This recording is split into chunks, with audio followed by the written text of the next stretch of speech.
My name is Maria Peña. I am Dean for Student Development at Peninsula College. I'd like to thank you for taking the time to review this video. We hope that this serves as a great resource to you and your family in making your decision to further your education and to pursue a career. My name is Cristina, and I'm going to talk to you about why going to college is important and how the admissions process works. Going to college can change your life in many ways. A college education will provide the skills you need to get a good job. If you are already working, a degree may help you earn more and move up in the company. In today's business environment, a bachelor's degree is the minimum qualification for most careers. Did you know that a college graduate will earn $20,000 a year more than a high school graduate over the lifespan? You'll gain confidence and be able to provide a better quality of life for you and your family. You'll also be prepared to be a leader and a role model in your community. Starting off at a community college is a great way to begin your college education. Often, community college classes are smaller and provide more one-on-one interaction with instructors. Attending a community college is also more economical, since tuition costs are often less than a four-year university. I'm Camilo Andres Tejero. I'm from Colombia. I'm doing my AA transfer degree here in Peninsula College. Yeah, so I began studying like in Squim High School, right? And then I graduate from there, have to take some credits. Then I take this option of coming to the Peninsula College. So it was like not as expensive as a four-year college, right? And then with that credits, I can go and study what I want to study. And it'll take 2 years cheaper in a better way for me because I don't have to take that credits in the four-year college. At a community college, you can earn an associate's degree, which will prepare you to transfer into a bachelor's degree program at a four-year university. Many community colleges have articulation agreements with four-year colleges that ensure the classes you take at community college counts towards your bachelor's degree. Hi, my name is Emma Olson, and I am from Argentina, studying international English as well as prereqs for nursing. This career will open in the future possibility because I am bilingual and bicultural. Now let's talk about how to get to college. The first step is to decide where to go. Talk to your parents and your guidance counselor for advice. Research schools online or call to arrange a visit. Be sure to call or visit offices that advocate for students of color and ask about their support services. My name is Miguel Ángel Saldaña Villegas, and I'm a graduate student at Washington State University, and today I want to share my story with you. Here at Washington State University, there were some offices that actually helped me to make that transition more memorable. One was the Chicano Latino Student Center and the Multicultural Student Services. They provide me with some peer mentor who walked me through the university, gave me a tour, and showed me where my classes were. It also, I was invited to different social and cultural enrichment events that allow me to get to know people and also to build my network in here. The best advice I can give you is to see if you can find someone at the community college or university to help you through the process. People working in education enjoy helping people navigate the college system. Don't get discouraged if it seems a little overwhelming at first. Once you start talking to people, it gets a lot easier.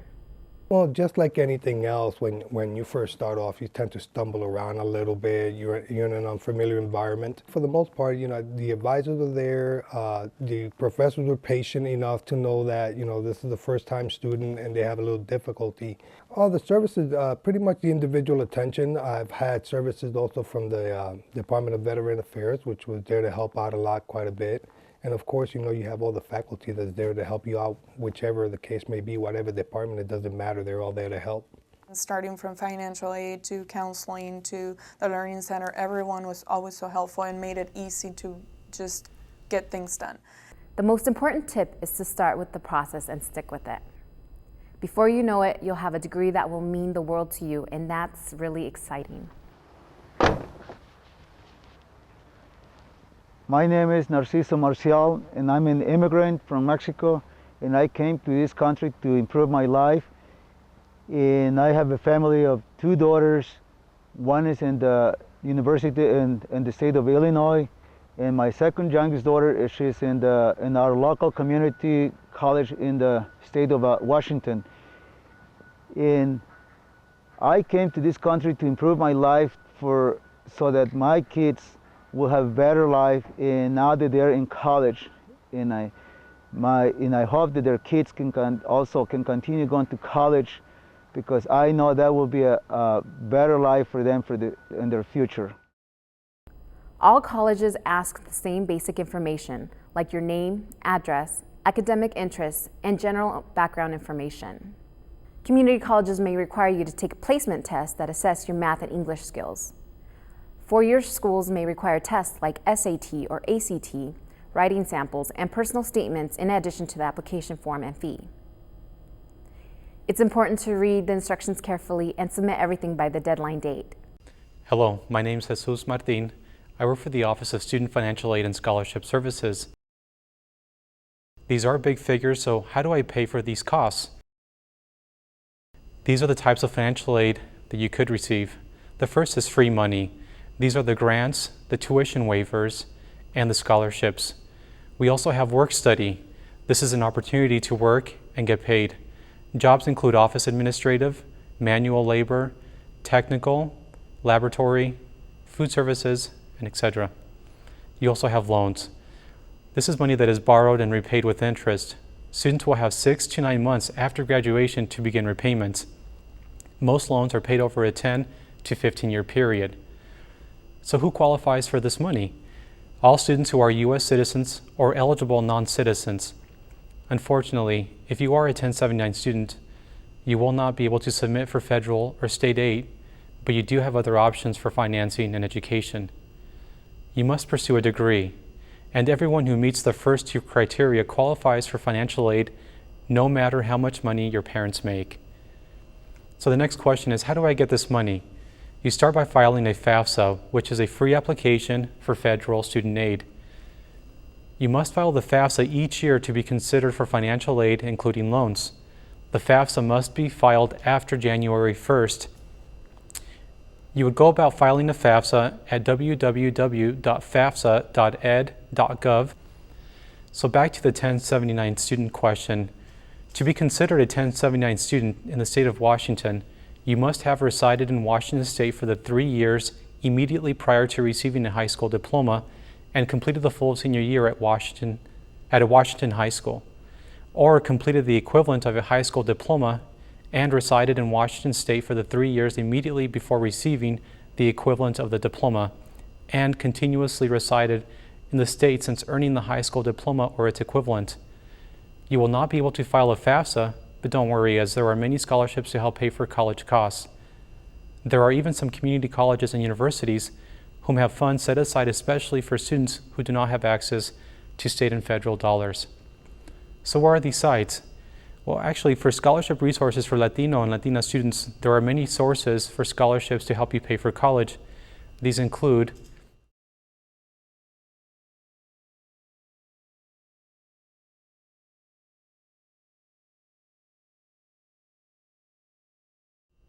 Now, here are other useful tips. Keep looking for other scholarships. There are peak outside scholarship application deadlines, which are commonly found through October and into March. There are other many web searches and engines to help locate the ones that fit your criteria. Make sure to check your local high school and within your local community organizations such as ELKS, ABWA, YMCA, etc. Check with your employer, both your parents and for students also. And check with your major to see if other scholarships are available. Departments, for example, at colleges, professional organizations, etc. My next advice is to save, and save. Work part-time during the school year and full-time during your summer break. Start developing a budget for college living expenses. Don't come to school with personal debt and avoid personal debt after you get here. These include credit cards, a satellite dish or cable, car payments, a cell phone contract. Also, when filing the FAFSA, never pay a fee to file a FAFSA, and never pay a scholarship search fee either.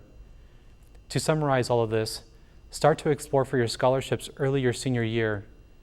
Complete the FAFSA as quickly as you can after January 1st and before the school priority deadline, which for WSU is March 1st. Submit the scholarship application on a yearly basis to the school you plan to attend.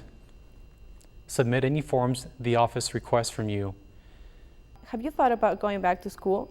Distance learning is ideal for working adults and students who cannot or choose not to relocate to a college campus. More and more schools are offering entire degree programs online.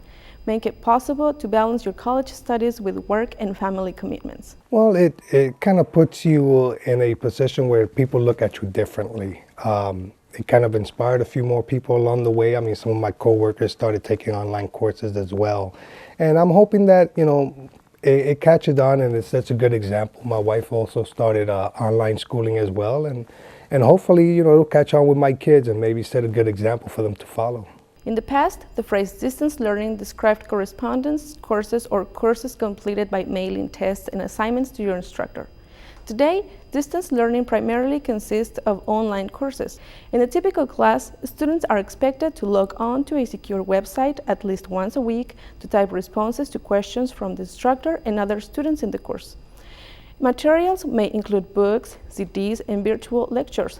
You may take your test online or locally at your public library or community college.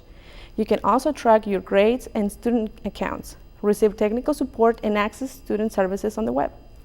With class discussions on a message board, group projects, and online research, you build relationships with a community of learners. As a scholar, I was able to conduct research under the guidance of a mentor, a faculty mentor. I don't think it's any different than what you would get here on campus. I don't think I've had a class in my whole time that I've been in the distance degree program that hasn't been challenging at all. You will need to have access to a computer with a high-speed internet connection to participate. Specific computer requirements vary by program. It is possible to complete your entire degree at a distance. For example, many community colleges offer associate's degree online, and then you can transfer to a 4-year university like WSU to complete your final 2 years of coursework. To facilitate this process, WSU has partnered with several community colleges to create a co-admit program. That means when you apply to a program at your community college partners, you can also apply to the WSU distance degree programs to pursue degrees in management and operations, management information systems, or social sciences. By maintaining a minimum grade point of 2.5 and meeting the prerequisite requirements, you will be automatically admitted to WSU. My name is Eddie Escalin. I'm from Pasco. My major is social science, and I'm graduating with a BA in social science. My name is Liliana Ibarra, and I'm a mortgage broker. I'm actually not working my own license, but I am a broker and have been doing mortgage lending for 3 years now, and have a BA in business administration from WSU. You'll also want to take some time to think about what you need to excel as a student. It takes a lot of self-discipline to succeed in online classes because you study on your own schedule. A little patience and a little bit of magic. It takes a little bit of finessing to do. I mean, I work 12-hour shifts. I do schooling online. I have a family to maintain. So basically, you got to find a good equilibrium to balance it all out. If you pace yourself and you stay ahead of your deadlines, it makes a good way to increase your flexibility and allow you to spend more time with your family. Know that you're going to have to dedicate some time to be successful, and depending on how fast you want to get it done and what kind of grades you are expecting of yourselves will depend on how much time you're going to dedicate. It's just more commitment and dedication to the program, and it goes well from there. Advice for someone considering the program. I would advise them to really consider it well and think about what it is that you're getting and some realistic expectations, and more importantly, knowing your limitations. Many institutions have career planning and placement services, and some even deliver those services at a distance. People change careers many times during their lives. Make sure you find an educational program that will help you. Personal growth, self-confidence, and increased career opportunities will be life-changing. This is it right here. Graduating, finishing it all off, knowing that somehow down the road, there was going to be an end. And once you see that light twinkle, you're there.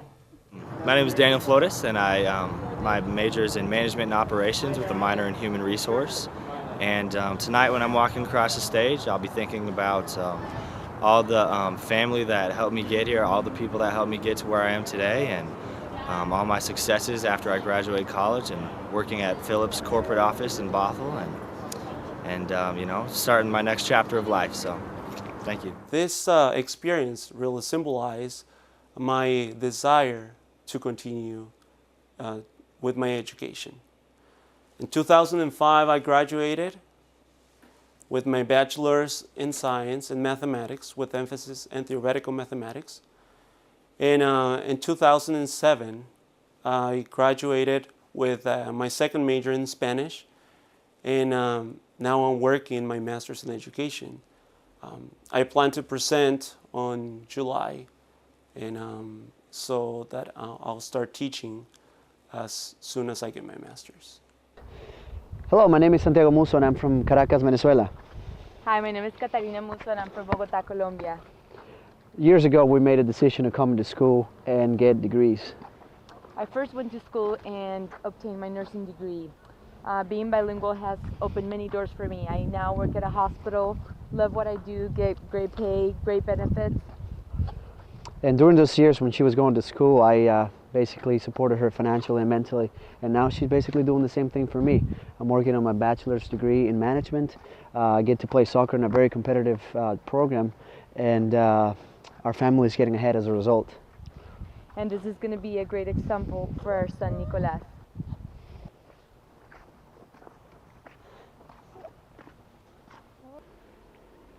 We hope that this information has served as a great resource for you to go to college, to start the conversations in your house about your son, daughter, or maybe yourself.